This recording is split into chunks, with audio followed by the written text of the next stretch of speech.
ఇక ప్రతిరోజు సాక్షి దినపత్రికలో ప్రభుత్వ వ్యతిరేక కథనాలనే వండి వారుస్తున్నారు. ఎందుకంటే ప్రభుత్వం వచ్చి నెల రోజులు కూడా ఇంకా పూర్తిగా గడవలేదు, అప్పటికే ప్రభుత్వాన్ని ఉక్కిరి బిక్కిరి చేస్తుంది సాక్షి దినపత్రిక.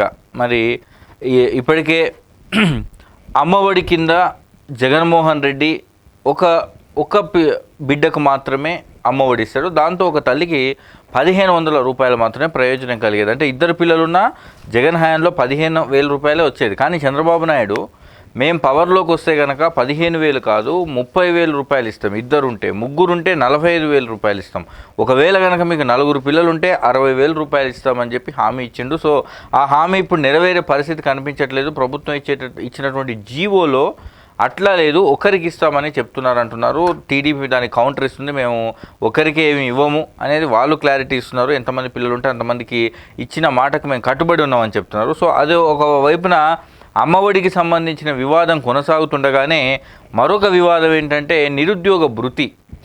చంద్రబాబు నాయుడు నిరుద్యోగులకు భృతి ఇస్తాం అనేటటువంటి ఒక హామీ ఇచ్చిండు గతంలో. అది ఎంత అంటే 3,000 రూపాయలు. 3,000 రూపాయల నిరుద్యోగ భృతి ఎప్పుడు ఇస్తారు? రాష్ట్రంలో 1,60,00,000 కుటుంబాల ఎదురుచూపులు, జాబ్ క్యాలెండర్, నిరుద్యోగ వృత్తిపై ఉద్యోగుల గంపెడ ఆశలు. ఉద్యోగం వచ్చేంత వరకు నెలకు 3,000 ఇస్తామన్న కూటమి ప్రభుత్వం ఉద్యోగాలకు నోటిఫికేషన్లు వస్తాయన్న చిన్న ప్రైవేట్ ఉద్యోగాలకు గుడ్ బై, భృతి వస్తుందనే ధీమాతో అప్పులు చేసి స్టడీ సర్కిల్లో లైబ్రరీల బాట. ప్రభుత్వం ఏర్పడి నెల దాటినా భృతిపై నోరు మెదపని సర్కార్, యువత ఆందోళన.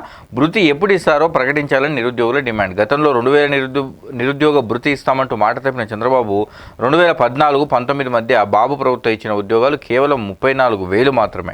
అదే జగన్మోహన్ రెడ్డి 6,38,000 ఉద్యోగాలు ఇచ్చిందని వీళ్ళు చెప్పుకుంటున్నారు. సో ఏదేమైనప్పటికీ రాష్ట్రంలో 1,60,00,000 మంది నిరుద్యోగులు ఉన్నారట. వాళ్ళందరికీ చంద్రబాబు నాయుడు ఎన్నికల ముందు ఒక్కొక్కరికి, అంటే నిరుద్యోగులుగా ఎవరెవరైతే ఉన్నారో వాళ్ళకు 3,000 రూపాయలు భృతి ఇస్తామని హామీ ఇచ్చిండు.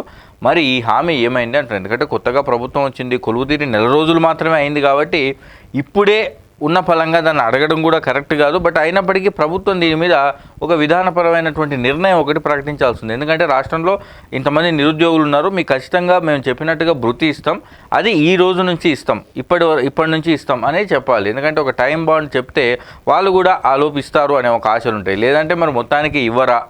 గతంలో చంద్రబాబు నాయుడు నిరుద్యోగ భృతి మీద ఇచ్చినటువంటి హామీ తప్పిండు కాబట్టి ఇప్పుడు ఆ డౌట్స్ వస్తున్నాయి.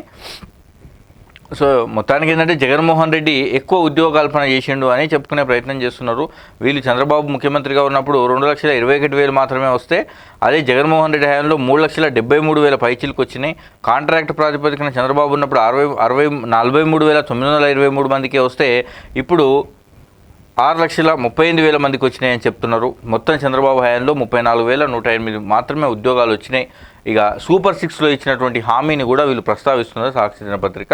యువతకి 20 లక్షల ఉద్యోగాలు ఇస్తాం, నెలకు 3,000 నిరుద్యోగ భృతి ఇస్తాం, స్కూలుకు వెళ్ళే ప్రతి విద్యార్థికి ఏడాదికి 15,000, ప్రతి రైతుకు ఏటా 20,000 ఆర్థిక సాయం, ఇదొకటి ఉంది. సో మరి ఈ ప్రశ్న ప్రస్తుతం తలెత్తుంది. మరి ఇది జగన్ ఎంతవరకు కరెక్ట్? ఎందుకంటే అధికారంలోకి వచ్చి కేవలం నెల రోజులే గడిచింది, ఇంకా వాళ్ళు కుదురుకోలేదు.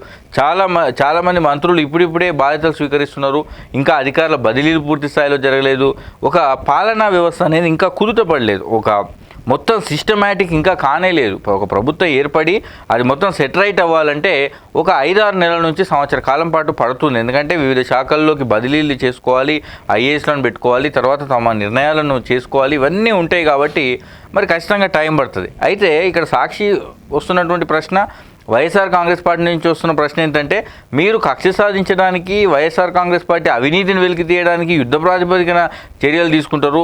ఏదో అక్కడ అవినీతి జరిగింది, ఇక్కడ అవినీతి జరిగిందని చెప్తారు. మరి అట్లాంటప్పుడు మీరు ఇచ్చిన హామీల మీద ఎందుకు అంత ఇంట్రెస్ట్ చూపారనేది వాళ్ళ నుంచి వస్తున్నటువంటి ప్రశ్న. ఏదేమైనప్పటికీ ఇదైతే ఇంకా నిరుద్యోగ భృతికి సంబంధించినటువంటి వార్త తాజాగా